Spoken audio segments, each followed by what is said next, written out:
अपने कमरे में खिड़कियां बंद करके आराम से बैठा हुआ था। मैं गलती से अंदर से दरवाजे की कुंडी लगाना भूल गया था। उसी वक्त अचानक मेरी चाची अंदर आ गईं। सामने का नजारा देखकर वो तुरंत बाहर भाग गईं, लेकिन मैंने अपना काम रोकना सही नहीं समझा। जब मैं बाहर आया तो चाची बोली, क्यों समीर, अंदर क्या कर रहे थे?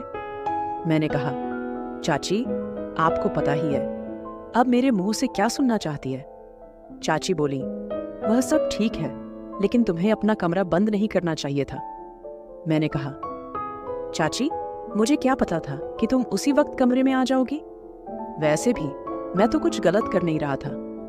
चाची बोली, वह बात नहीं है, लेकिन फिर भी तुम्हें पता है, जब कोई उस काम को करते हुए देख लेता है तो उसका मन भी वही सब करने को लगने लगता है। मैंने कहा, तो चाची तुम भी आ जाया करो। चाची बोली, मन तो मेरा भी बहुत कर रहा है, लेकिन तुम्हें तो पता है तुम्हारा चाचा कई दिनों से घर से बाहर गया हुआ है और मैं अकेली वह सब कैसे करूंगी? मैंने कहा, चाची अगर आप बुरा न माने तो मैं आपकी मदद कर दूंगा, मैं आपके साथ वह सब काम कर सकता हूं। चाची बोली, तेरा दिमाग खराब है। इससे पहले कि चाची और कुछ बोल पाती, मैं तुरंत वहां से भाग गया।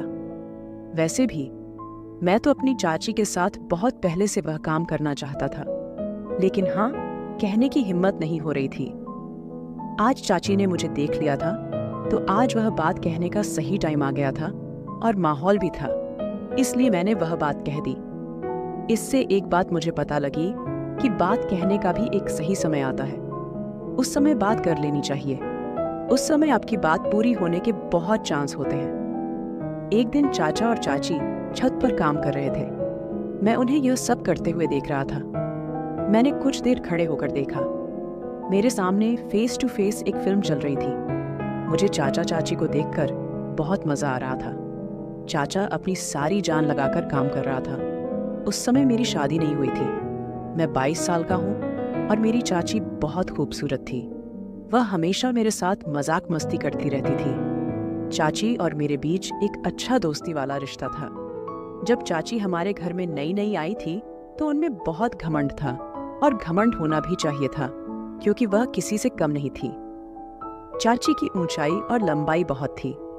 उनकी आंखें गोल और भरी भरी थीं। जब वह एक साथ मेरे की तरफ देखती तो मेरा सीना चीर कर रख देती थी। जब मैं कोई बात करता तो वह मुंह टेढ़ा कर लेती थी। तब से मैं समझ गया था कि चाची में खूबसूरती का घमंड भरा हुआ है। चाचा एक प्राइवेट कंपनी में काम करते थे। जहां वो काम करते थे वह हमारे घर से 50 किलोमीटर दूर था। उन्हें वापस आते आते आधी रात हो जाती थी। कभी कभी तो वो घर वापस नहीं आते और वहीं ठहर जाते थे। वो बस अब वहीं रहने का प्रबंध कर रहे थे, क्योंकि घर रोजाना आना जाना बहुत दूर पड़ जाता था।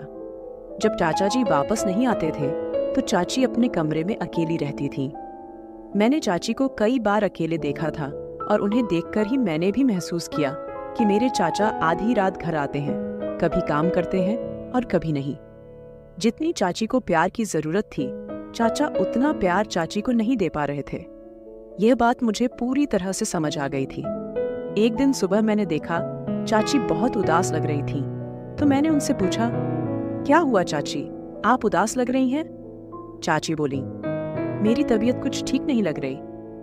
फिर मैंने उनके लिए मेडिकल स्टोर से दवाई ले आई। दवाई खाकर चाची अपने कमरे में चली गई। थोड़ी देर बाद उनका हालचाल पूछने के लिए मैं उनके कमरे में गया तो देखा कि उन्हें काफी बुखार था। मैंने कहा, चाची, चाचा जी आज घर नहीं आएंगे? चाची बोली, वह ऑफिस के काम के लिए कुछ दिनों के लिए बाहर गए हैं। मैंने कहा, अब क्या करूं? चाची की तबीयत तो बिगड़ती जा रही है। तभी मुझे ध्यान आया, मेरा एक दोस्त था अमन, उसके पापा डॉक्टर थे। मैंने तुरंत अमन को फोन किया और कहा, अमन तुम्हें एक काम करना है। वह बोला, हाँ बताओ क्या काम है? मैंने कहा, तू जल्दी से अपने पापा को मेरे घर भेज दे, मेरी चाची की तबीयत बहुत खराब है। वह बोला, ठीक है यार, मैं अभी भेज देता हूँ। थोड़ी देर बाद अमन के पापा आ गए। उन्होंने चाची को एक इंजेक्शन लगा दिया और कुछ दवाइयां लिखी। करीब 1 घंटे बाद चाची को आराम मिल गया। फिर सुबह मैं बाथरूम जा रहा था तो चाची बोली, समीर 1 मिनट आओ मेरे पास। मैं उनके पास गया। चाची बोली, मुझे माफ कर दो। मैंने पूछा, किसके लिए? तो चाची बोली, जब से मैं इस घर में आई हूँ एक बार भी तुझसे सीधे मुंह बात नहीं की और तू मेरा कितना ख्याल रखता है ये कल मुझे पता चला जब मेरी तबीयत खराब थी। मैंने कहा, चाची कोई बात नहीं, मैं तो तुम्हें अपनी ही मानता हूँ। फिर मैंने सोचा कि चाची तुझे अपने दिल की बात कह दूं, यही सही मौका है। लेकिन मैंने सोचा अभी दिल की बात बताना बेवकूफ़ी होगी, क्योंकि अभी तो चाची मेरी ओर बात करने लगी है। अगर मैं अभी बता दूंगा तो बहुत जल्दी हो जाएगा और चाची भी नहीं कर सकेंगी, इसलिए पहले चाची के साथ और ज्यादा प्यार पाना पड़ेगा। इसके बाद चाची और मेरे बीच एक अच्छी दोस्ती हो गई। मैं चाची की हर बात मानता और जो भी काम वो कहती मैं दौड़ दौड़ कर देता। चाची अब मेरे प्रति थोड़ी ज्यादा आकर्षित होने लगी थी। एक दिन चाची ने मुझसे कहा, समीर तुम्हारा चाचा तो कभी कभी ही घर आता है, तुम रात को मेरे कमरे में आ जाया करो, हम दोनों बातें कर लेंगे या एक साथ बैठकर फिल्म देख लेंगे। अकेले में मेरा कमरे में जी नहीं लगता। मैंने अपने मन में सोचा, लो चाची मुझे हिंट दे रही हैं। डायरेक्ट कहने से तो अब मुझे और भी आसान हो गया।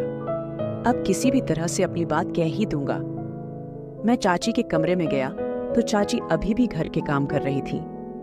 चाची को देखकर मेरा मन मचल गया और मैंने मोबाइल में मूवी देखने लगा। वीडियो की आवाज पूरी ऊंची थी और पूरे कमरे में सुनाई दे रही थी। चाची के पीछे का मुंह कमरे के गेट की ओर नहीं था, बल्कि टेढ़ा था, इसलिए बाहर से कोई आ रहा है इसका पता नहीं चल सकता था। मैं अपनी मस्ती में फिल्म देख रहा था और आवाज का आनंद ले रहा था। मुझे यह भी पता नहीं चला कि कब चाची कमरे में आ गई। चाची भी पीछे आकर वह फिल्म देख रही थी, लेकिन मुझे यह पता नहीं चला। चाची ने खंखार मारी और मैं उस फिल्म से ध्यान हटाकर देखा तो पीछे चाची खड़ी हंस रही थी। मैं जल्दी जल्दी फिल्म बंद कर दिया और पूरी तरह घबरा गया। चाची ने मेरा कान पकड़कर कहा, क्यों? अब क्यों बंद कर दिया? क्या डर गया? मैंने थोड़े हंसते हुए और थोड़े घबराते हुए कहा, चाची डर लगता है जब कोई वह फिल्म देखते हुए पकड़ लेता है। वह बोली, अच्छा अब तुम्हें डर लगता है? जब चाची के कमरे में फिल्म देखने लगे थे तब तो डर नहीं लगा कि चाची कब आ सकती हैं। मैंने कहा, चाची बस क्या बताऊं, आपके कमरे में पता नहीं क्या है, बस जब आना होता है तो मन मचलने लगता है। मैं चाची का हाथ पकड़कर बेड पर बैठ गया और कहा, चाची मैं एक बात कहना चाहता था, क्या तुम बुरा तो नहीं मानोगी? चाची बोली, तू तो कुछ भी कह ले, मैं अब बुरा नहीं मानूंगी। मैंने कहा, अगर मुझे बुरा मानना होता तो जो तुमने हरकत की उसे देखकर तो मैं तुझे कमरे से बाहर निकाल देती। मैंने थोड़ी नजरें झुका ली और फिर कहा, चाची जब तुम पहली बार इस घर में आई थी तब से मुझे तुम बहुत अच्छी लगती हो। चाची बोली, अच्छा जी तो फिर क्या करें? मैंने कहा, चाची मैं तुम्हारे साथ एक बार। चाची बोली, समीर पर यह कैसे हो सकता है? अगर ये बात तुम्हारे चाचा को पता लग गई तो वो मुझे नहीं छोड़ेंगे। मैंने कहा, चाची हम घर वालों की नजर से छुपकर काम करेंगे। चाची बोली, नहीं मैं तुम्हारे साथ वो सब नहीं करूंगी। मैंने कहा, चाची मैं तुमसे वादा करता हूं कि हमारी बात घर के तीसरे व्यक्ति को नहीं पता लगेगी। चाची बोली, पर समीर मैं तो तुम्हारी चाची हूं। मैंने कहा, तो क्या हुआ, हम कुछ गलत नहीं कर रहे हैं। चाची ने कहा, तू तो देख ले, चाचा तो आधी रात को घर आता है थका हुआ, कभी कभी वो तुम्हें खुश करता है कभी नहीं। मुझे चाचा जी के बारे में सब पता है, बस तुम खुश रहने का दिखावा करती हो। चाची का चेहरा वहां ही उतर गया और चाची का चेहरा देखकर मुझे सच का पता लग गया। चाची बोली, हाँ समीर तुम सच कह रहे हो, बस टाइम ही बीतता है, मैं चाचा जी से खुश नहीं हूँ। तुम्हारा चाचा बस ये बहाना बनाकर जल्दी सो जाता है। इतनी दूर से चलकर आया, अब मैं थक गई हूँ, मुझे नींद आ रही है। रोज रोज तो मैं उन्हें खुश करने के लिए फोर्स भी नहीं कर सकती। उन्हें खुद ही सोचना चाहिए कि वो मेरा ख्याल रखें। वो तो बस तब प्यार करते हैं जब उनका मूड होता है। उन्हें मेरी तो थोड़ी भी फिक्र नहीं होती कि अब मेरा मूड है या नहीं। वो बस अपना ही देखते हैं। इन बातों को सुनकर मैं चौंक गया। मैंने कहा, चाची, तभी तो मैं तुम्हारी इतनी फिक्र करता हूँ, तभी तो मैं कह रहा हूँ कि मैं तुम्हें खुश कर सकता हूँ। चाची, मैं तुम्हारी हर एक फीलिंग को समझता हूँ। तब चाची ने मेरा हाथ पकड़कर उसे कसकर दबाते हुए कहा। जब चाची ने मेरा हाथ दबाया तो मुझे पता लग गया कि चाची अंदर कितनी तड़प रही है। चाची ने कहा, अच्छा समीर, तुम इतनी फीलिंग्स समझते हो, कितने समझदार हो गए हो। मैंने तो कभी तुम्हारी ओर ध्यान नहीं दिया। मैंने कहा, हाँ चाची, मैं तुम्हें पूरी तरह समझता हूँ। चाची बोली, चल मैं सोचकर बताती हूँ, अब तुम अपने कमरे में जाओ। जिस हिसाब से चाची ने मुझे कमरे में भेजा वह मुझे पसंद नहीं आया। मेरा पूरा मूड खराब हो गया। लगा था अब कुछ भी नहीं हो सकता था। अगले दिन मैं सुबह बाथरूम में नहाकर बाहर निकला। उस समय ही चाची भी आ गई। वो बोली, आज बड़ा स्मार्ट लग रहा है मेरा समीर। मैंने कुछ नहीं कहा और अपने कमरे में चला गया। मैं चाची से नाराज था। थोड़ी देर बाद चाची मेरे कमरे में आई और बोली, क्या हुआ समीर, तुम मेरे से नाराज हो गए? मैंने कहा, आप मेरे पास जाएं, अपने काम करें। मैं आपके साथ कोई बात नहीं करना चाहता। फिर मैं अपने काम के लिए बाहर चला गया। जब मैं शाम को घर वापस आया तो देखा कि चाचा जी भी घर आ चुके थे। मेरा मूड और भी खराब हो गया, क्योंकि अब मेरा सपना सपना ही रह जाएगा। चाचा ने मुझे देखकर कहा, समीर कैसे हो? मैंने कहा, ठीक हूँ चाचा जी।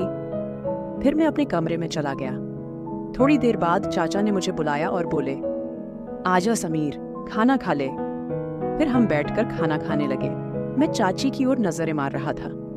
चाची मुझे देखकर मुस्कुराने लगी और चुप रहने का इशारा करने लगी। चाचा ने मुझसे पहले खाना खा लिया और फिर अपने कमरे में चले गए। मैं धीरे धीरे खाना खा रहा था। तब चाची मेरे पास आकर बोली, क्या बात है समीर, तुम मुझसे नाराज हो? मैंने कहा, हाँ। वो बोली, तू मेरी बात क्यों नहीं समझ रहा? यह गलत है। मैंने कहा, इसमें गलत क्या है? चाची बोली, तू अपने कमरे में जा, खाना खाकर सो जा। मैंने कहा, मैं सोऊंगा कि जागूंगा, आपको इससे क्या? और मैंने कहा, मैं आज रात छत पर ही बैठा रहूंगा, बिल्कुल नहीं सोऊंगा। यह कहकर मैं अपने कमरे में चला गया। मैंने ठान लिया था कि चाहे कुछ भी हो जाए, एक बार तो अपना सपना पूरा करके ही रहूंगा। जब सब सो गए, मैंने अपने कमरे का दरवाजा जोर से खोला ताकि चाची को पता लग जाए कि मैं छत पर जा रहा हूं। फिर मैं छत पर चला गया। मैं वहां 2 मिनट तक बैठा रहा। तभी मुझे पायल की आवाज सुनाई दी। पीछे मुड़कर देखा तो चाची छत पर आ रही थी। वो मेरे पास आकर बैठ गई और बोली, तू पागल हो गया है, इतनी रात को इधर छत पर क्या कर रहा है? मैंने कहा, मेरी मर्जी, मैं वही करूंगा जो चाहता हूं, आप नीचे जाइए। चाची ने मेरा हाथ पकड़कर अपने हाथों में लिया और बोली, समीर, अंदर से तो मैं भी तेरे साथ हूं, पर अब हम वो काम नहीं कर रहे हैं। ये हमारे दोनों के लिए ही अच्छा होगा, क्योंकि जो काम तू मेरे साथ करना चाहता है वो तू एक दिन जरूर करेगा, पर थोड़ा सा सब्र करना और अच्छा होगा। चाची की बात मैंने समझ ली।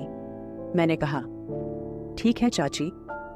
सुबह चाचा ने कहा, समीर, मेरी बात ध्यान से सुन। मैंने कहा, हाँ बताइए। चाचा बोले, मैं तुम दोनों को एक बात बताने आया हूं।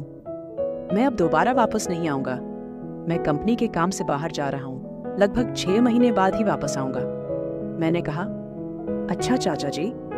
चाचा बोले, हाँ, और अब इस घर की जिम्मेदारी तेरी है। तू अपनी चाची का भी अच्छे से ख्याल रखना। मैंने कहा, चाचा जी, आप बेफिक्र रहें, मैं इस घर की जिम्मेदारी संभाल लूंगा और इसे खुद ही संभालूंगा। और रही बात चाची की, तो चाची का मैं बहुत ख्याल रखूंगा, आप बेफिक्र रहें। चाचा ने कहा, अब से 1 घंटे बाद मेरी ट्रेन है। फिर मैंने चाचा को स्टेशन पर छोड़ने चला गया। जब मैं घर वापस आया तो चाची का मूड बिगड़ा हुआ था। चाची रो रही थी। मैंने कहा, चाची क्या हुआ, आप क्यों रो रही हैं? तो चाची बोली, रो क्यों नहीं, और क्या करूं? तेरा चाचा पहले भी कई दिनों बाद आता था और अब तो सीधा 6 महीने के लिए चला गया। यह कहकर वो और भी रोने लगी। मैंने चाची को बिस्तर पर बिठाकर कहा, चाची, कोई बात नहीं, चाचा ने अपने काम के लिए जाना ही था और मैं तो हूं आपके साथ, आपका ख्याल रखने के लिए। ये कहते ही चाची ने मुझे गले लगा लिया। इसके बाद तो बिना कुछ कहे चाची ने मेरे साथ शुरुआत कर दी। इससे आगे की बात तो बढ़ती गई, क्योंकि चाची अब बहुत दुखी थी और पूरी तरह तैयार हो गई थी। उन्होंने बिना कुछ देखे सारा प्यार मुझे दे दिया। फिर मैंने भी पीछे नहीं रहा। चाचा जो चाची को अधूरा छोड़ देते थे, मैं आज वो कमी पूरी कर रहा था। मैंने सारी रात चाची की पूरी सेवा की। रात के करीब 3 बजे गए थे। फिर कहीं जाकर हम दोनों सो गए। अगले दिन जब चाची उठी तो चाची के चेहरे से साफ पता चल रहा था कि चाची वास्तव में खुश हैं। इसके बाद चाची ने मेरा हाथ पकड़कर बोला, थैंक यू समीर, जिस खुशी की तुमने मुझे दी है उसके लिए मैं तो नहीं जानती कब से तुम तड़प रहे थे। मैंने कहा, चाची, आप तो मेरी बात ही नहीं मान रही थी। साथ ही देखो, आज आपके चेहरे की खुशी ही बता रही है कि आप अंदर से कितनी खुश हैं। इसके बाद चाची ने मुझे गले लगाकर बोला, शुक्रिया मेरे समीर। उस दिन के बाद से मैंने चाची के कमरे में ही सोना शुरू कर दिया और अब हम दोनों रोजाना खुश रहने लगे। यह थी मेरी और चाची की कहानी। तो दोस्तों, कैसी लगी मेरी ये कहानी? अगर मेरी ये कहानी आपको अच्छी लगी तो कमेंट सेक्शन में जरूर बताइएगा और ऐसी ही कहानी और सुनने के लिए मेरे चैनल भाभी की कहानी को सब्सक्राइब करें। फिर मिलूंगी एक नई और कहानी के साथ। तब तक के लिए बाय।